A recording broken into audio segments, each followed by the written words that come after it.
Sleepy sickness नाम की एक बीमारी फैल जाती है, जिसमें होता यह है कि अगली सुबह लाखों लोग नींद में मर जाते हैं, जिनमें औरतें, मर्द और बच्चे भी शामिल थे। दरअसल ये सारे लोग नींद में सपने देख रहे थे, लेकिन उसी वक्त मॉर्फियस के कैद हो जाने के कारण वो सपनों की दुनिया में ही फंसे रह गए और वेकिंग वर्ल्ड में वापस नहीं लौट पाए। ऐसे ही एक दिन कोरिंथियन मैगस को ट्रैक करके ढूंढ लेता है और उसे बताता है कि वो किस तरह मॉर्फियस को अनंत समय तक कैद करके रख सकता है। असल में कोरिंथियन नहीं चाहता था कि मॉर्फियस इस कैद से आजाद हो, क्योंकि अगर मॉर्फियस आजाद हो गया तो वो उसे अपने साथ वापस ड्रीम वर्ल्ड में ले जाएगा। लेकिन कोरिंथियन ड्रीम वर्ल्ड में वापस नहीं जाना चाहता था, इसलिए वो मैगस को एडवाइस देता है कि तुम उसे कांच के गोले में रखकर उसके चारों तरफ मंत्रों से एक गोल घेरा बना दो। कोरिंथियन जानता था कि मॉर्फियस किसी के भी सपनों में आकर उससे अपना काम करवा सकता है, इसलिए वो मैगस को कहता है कि तुम अपने सभी गार्ड्स को सख्ती से ऑर्डर दे दो कि कोई भी मॉर्फियस की मौजूदगी में ना सोए। इसके लिए भले ही उन्हें नींद को भगाने वाली कोई दवाई लेनी पड़े तो ले ले। वो मैगस को मॉर्फियस के कौवे से पीछा छुड़ाने के लिए भी कहता है, क्योंकि वो कौवा अपने मालिक मॉर्फियस का बहुत वफादार था और वो उसे छुड़ाने के लिए कुछ भी कर सकता था। ये सब सुनकर मैगस बेसमेंट में जाता है, जहाँ मॉर्फियस कैद था। मैगस मॉर्फियस से कहता है कि मुझे गलत मत समझना, क्योंकि मैं सिर्फ तुमसे इतना सा काम करने को कह रहा हूँ कि तुम अपनी शक्तियों से मेरे मरे हुए बेटे को वापस जिंदा कर दो, जिसके बदले में मैं तुम्हें यहाँ से आजाद कर दूंगा। लेकिन मॉर्फियस उसे कोई भी जवाब नहीं देता, जबकि उसे उस गुंबद में काफी ज्यादा तकलीफ हो रही थी और उसकी बॉडी भी बहुत मुश्किल से मूवमेंट कर रही थी। इसी तरह समय गुजरता रहता है और पूरे 10 साल गुजर जाते हैं। अब मैगस का दूसरा बेटा एलेक्स बड़ा हो चुका था और वो कैद में पड़े हुए मॉर्फियस के बारे में जानने को बहुत उत्सुक रहता है। एक दिन एलेक्स उसके पास जाकर उसे कहता है कि अगर तुम मेरे भाई को जिंदा कर सकते हो तो तुम यहाँ से आजाद हो सकते हो, मैं खुद तुम्हें आजाद करूंगा। वहीं मॉर्फियस उसकी बातों को सुनकर भी खामोश रहता है और अपने मन ही मन में कहता है कि मैं तुम लोगों को वो चीज नहीं दे सकता जो तुम मांग रहे हो, क्योंकि अगर मैंने ऐसा किया तो वेकिंग वर्ल्ड और ड्रीम वर्ल्ड दोनों जगहों में ही गड़बड़ हो जाएगी और लाखों लोग मारे जाएंगे। यहाँ हमें पता चलता है कि मॉर्फियस की चुराई गई जादुई चीजों की बदौलत मैगस और उसके साथियों को धन दौलत के साथ साथ ताकत और जवानी भी मिल गई थी। यहाँ से सीन शिफ्ट होकर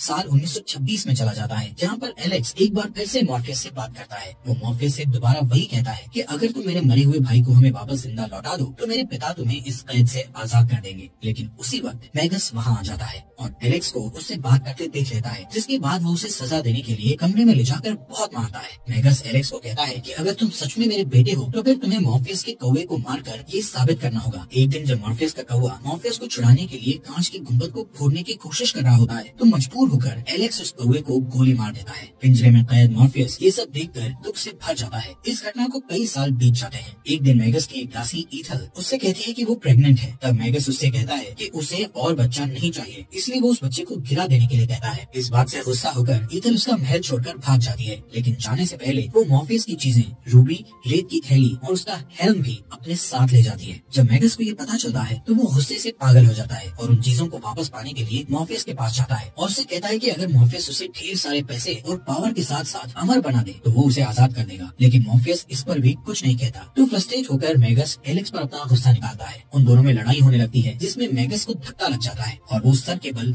जमीन पर गिर जाता है, जिससे तुरंत उसकी मृत्यु हो जाती है। इससे घबराकर एलेक्स गार्डन में चला जाता है, जहाँ उसकी मुलाकात पॉल नाम के एक वर्कर से होती है। पॉल उसे दिलासा देता है और एलेक्स से कहता है कि उसे मॉर्फियस के पास जाना चाहिए और उससे हेल्प मांगना चाहिए, पर एलेक्स कहता है कि उसने मॉर्फियस के कौवे को मार डाला था, इसलिए इस वक्त उससे हेल्प मांगना सही नहीं होगा। इस तरह कई साल और गुजर जाते हैं और मॉर्फियस को कैद में पड़े हुए 104 साल बीत जाते हैं। पॉल और एलेक्स दोनों बूढ़े हो चुके थे, उनके पूरे शरीर में झुर्रियां पड़ चुकी थी, लेकिन वो दोनों अब भी मॉर्फियस के साथ सौदेबाजी करना चाहते थे। एक दिन पॉल एलेक्स को व्हील चेयर में बिठाकर उसी जगह आता है जहाँ मॉर्फियस कैद था और उसके चारों तरफ बने हुए घेरे को जानबूझकर तोड़ देता है, ताकि सपनों का देवता मॉर्फियस अपने पावर्स को यूज कर सके। उनके जाने के बाद मॉर्फियस वहाँ मौजूद गार्ड्स में से एक को अपनी शक्ति से सुलाकर उसके सपने में पहुंच जाता है। फिर वो उस गार्ड को गोली चलाकर कांच के गोले को तोड़ने पर मजबूर कर देता है। फिर जैसे ही मॉर्फियस कैद से बाहर निकलता है, वो एलेक्स से बदला लेने के लिए उसे हमेशा के लिए सुला देता है, जहाँ उसे एक के बाद एक दूसरा डरावना सपना आता रहता है। अब मॉर्फियस 104 साल तक कैद में रहने के बाद वापस अपने ड्रीम वर्ल्ड में लौटता है तो वो ये देखकर हैरान रह जाता है कि वहाँ सब कुछ बदल चुका था। पहले वहाँ जो खूबसूरत महल था वो अब बुरे हाल में पहुँच चुका था। मॉर्फियस वहाँ के मेन लाइब्रेरियन लुसियन से मिलता है, जो उसे बताता है कि वहाँ राजा के न होने से बहुत सारे लोग उस जगह को छोड़कर जा चुके थे। ये सब सुनकर वो बहुत दुखी हो जाता है और कसम खाता है कि वो अपने इस दुनिया को फिर से बसाएगा और उसे अपना पुराना मुकाम दिलाकर रहेगा। दूसरी तरफ कोरिंथियन को एक घर में एक आदमी के साथ दिखाया जाता है। वो उस आदमी को मारने वाला होता है। कोरिंथियन को ये पता चल चुका था कि मॉर्फियस वहाँ से आजाद होकर जा चुका है और अब वो कभी भी उसे लेने आ सकता है। यहाँ पता चलता है कि कोरिंथियन के चेहरे पर आंखें नहीं थी, बल्कि आंखों की जगह छोटे छोटे दांत थे, जिन्हें देखकर ऐसा लगता था कि वो छोटे छोटे मुंह थे। इसी वजह से वो हर वक्त काला चश्मा पहने रहता था। वो जब भी किसी को मारता तो उनकी दोनों आंखें निकाल लेता था। उधर ड्रीम वर्ल्ड में मॉर्फियस लुसियन से कहता है कि वो अपने हथियारों रूबी, सैंड पाउच और हेल्म के बिना कुछ नहीं कर सकता, इसलिए अपनी दुनिया को फिर से आबाद करने के लिए सबसे पहले उन हथियारों को ढूंढना होगा। अब सीन शिफ्ट होता है और हमें न्यूयॉर्क का बफलो एरिया दिखाया जाता है, जहाँ बूढ़ी ईथेल लोगों से छुप कर रहती है क्योंकि वो एक इंटरनेशनल क्रिमिनल बन चुकी थी और अलग अलग रूप बदलकर जी रही थी। एक दिन कोरिंथियन उसके पास आता है और उसे पार्टनरशिप का ऑफर देता है। क्योंकि वो दोनों मॉर्फियस के दुश्मन थे, इसलिए ईथेल उसकी बात मान लेती है। फिर वो दोनों उस सिचुएशन से निपटने के लिए प्लानिंग करते हैं। ईथेल झूठ बोलती है कि उसे मॉर्फियस के हथियारों के बारे में कुछ नहीं पता, लेकिन तभी कोरिंथियन उसके बेटे को वहाँ से ले आता है, जिससे ये साबित हो जाता है कि ईथेल उसे जितना होशियार समझ रही थी, कोरिंथियन उससे कहीं ज्यादा होशियार था। इस बीच मॉर्फियस अपने महल में सबको बताता है कि उसे अपने हथियारों को पाने के लिए उन तीनों देवियों को बुलाना पड़ेगा जिन्हें फेट कहा जाता था, लेकिन उन्हें बुलाने के लिए उसे किसी पावरफुल चीज की जरूरत थी जिससे वो पावर को अपने अंदर उतार सके। इसके लिए वो अपने 2 ड्रीम ब्रदर्स के पास जाता है और उनसे वो गिफ्ट वापस मांगता है जो उसने उन्हें बरसों पहले दिया था। वो गिफ्ट एक प्यारा सा डायनासोर था जिसका नाम ग्रेगरी था। दोनों भाई ग्रेगरी से बहुत प्यार करते थे और उसे देना नहीं चाहते थे, लेकिन ग्रेगरी खुद अपने मालिक की खातिर अपनी कुर्बानी देने के लिए तैयार हो जाता है। इसके बाद मॉर्फियस अपने घुटनों पर बैठ जाता है और ग्रेगरी की आत्मा को अपने अंदर उतार लेता है। अब उसके पास इतनी शक्ति आ चुकी थी कि वो फेट का सामना कर सकता था। इसके लिए वो एक नई जगह पर पहुंचता है जिसे ड्रीम ऑफ अदर्स कहा जाता था। इस दुनिया को उसने नहीं बनाया था, उसका बनाने वाला कोई और था। वहाँ पहुँचने पर उसे एक अजीब और गरीब सांप मिलता है जिसकी मदद से उन तीनों देवियों को अपने पास बुलाता है। वो देवियाँ मॉर्फियस के हाथों से उस सांप को ले लेती है और उसके बदले में उसे उसकी हर चीज के लिए क्लू देती है। वहाँ मॉर्फियस को पता चलता है कि उसके रेत की थैली को लंदन में बेच दिया गया था। उसे आखिरी बार जॉन कॉन्स्टेंटाइन नाम की एक जादूगर ने खरीदा था। उसके हेल्म को नर्क में एक राक्षस को दे दिया गया था, जिसके बदले में देने वाले को एक जादुई ताबीज मिला था जो कि उसकी रक्षा के लिए काफी था, और उसकी रूबी एक माँ ने अपने बेटे को गिफ्ट कर दिया था। इस तरह उसकी तीनों चीजें अलग अलग जगह पहुँच गई थी। उधर बफलो में ईथेल अभी भी यही कहती है कि उसे मॉर्फियस की चीजों के बारे में कुछ खबर नहीं है, पर सच्चाई ये थी कि रेत की थैली और हेल्म का सौदा उसी ने किया था ताकि यूएस में वो एक नई जिंदगी शुरू कर सके। और जब उसका बेटा बूढ़ा हो गया तो उसने अपनी माँ से रूबी को ले लिया ताकि वो कभी न मरे। कोरिंथियन उसके झूठ को सुनकर उसकी आंखें काटकर निकालने की तैयारी करता है, पर तभी ईथेल कहती है कि उसे मॉर्फियस के हथियारों की जरूरत नहीं है क्योंकि उसके पास उसका खुद का हथियार है। ये कहकर वो अपने ताबीज को निकाल कर दिखाती है और उसे देखते ही कोरिंथियन तुरंत हवा में गायब हो जाता है। इसके बाद ईथेल जेल जैसे एक हॉस्पिटल में जाती है जहाँ उसकी मुलाकात उसके बेटे जॉन से होती है जो बूढ़ा हो चुका था। वो उसके इलाज के बारे में जानकारी लेती है और उससे बात करने की कोशिश करती है, पर वो कोई बात नहीं करता। इस बीच ड्रीमिंग रैल में मॉर्फियस लुसियन को बताता है कि वो अपनी रेत की थैली लाने के लिए लंदन जा रहा है ताकि वो इतना स्ट्रॉन्ग हो जाए कि नर्क में जाकर वहाँ से अपना हेल्म वापस ला सके। जैसे ही वो वहाँ से निकलता है, ईथेल के जादुई ताबीज के कारण कोरिंथियन को ड्रीमिंग रैल में फेंक दिया जाता है। लुसियन उसका स्वागत करता है और उसे वेकिंग वर्ल्ड से दूर रहने के लिए कहता है, पर कोरिंथियन जिद पर अड़ा रहता है और वापस वहाँ जाने की कोशिश करता है। इस बीच मॉर्फियस लंदन पहुँच जाता है और जादूगर जॉन कॉन्स्टेंटाइन से मिलता है जिसके पास वो रेत वाली थैली थी। वो उससे उस थैली का सौदा करने की कोशिश करता है, पर वो जादूगर इनकार कर देती है और कहती है कि उसे एक जगह झाड़ फूंक का काम करने जाना है। ये कहकर वो वहाँ से चली जाती है। वो एक चर्च में जाती है और देखती है कि एक अमीर राजकुमारी एक फुटबॉलर से शादी करने वाली थी। जॉना कंफ्यूज होकर सोचती है कि आखिर उस कपल को झाड़ फूंक कराने की क्या जरूरत थी, पर तभी वो राजकुमारी के चीखने की आवाज सुनती है और उसे पता चलता है कि फुटबॉल प्लेयर पर किसी शैतानी ताकत का कब्जा था। उसके मुंह से एक राक्षस निकलता है जो फुटबॉलर के अंतड़ियां निकाल देता है और फिर जॉना की तरफ बढ़ता है। उसी वक्त मॉर्फियस वहाँ पहुँच जाता है और वो उस राक्षस को पहचान लेता है। मॉर्फियस और वो राक्षस आपस में बातें करने लगते हैं, जिसका फायदा उठाकर जॉना अपनी जादुई शक्तियों से उस राक्षस को वापस नर्क में भेज देती है। इस घटना के बाद मॉर्फियस और जॉना बाहर जाकर एक दूसरे से ढंग से बात करते हैं। मॉर्फियस अपनी रेत वाली थैली के बारे में पूछता है तो जॉना उसे कहती है कि वो उस थैली के धागों को खोल नहीं पाई,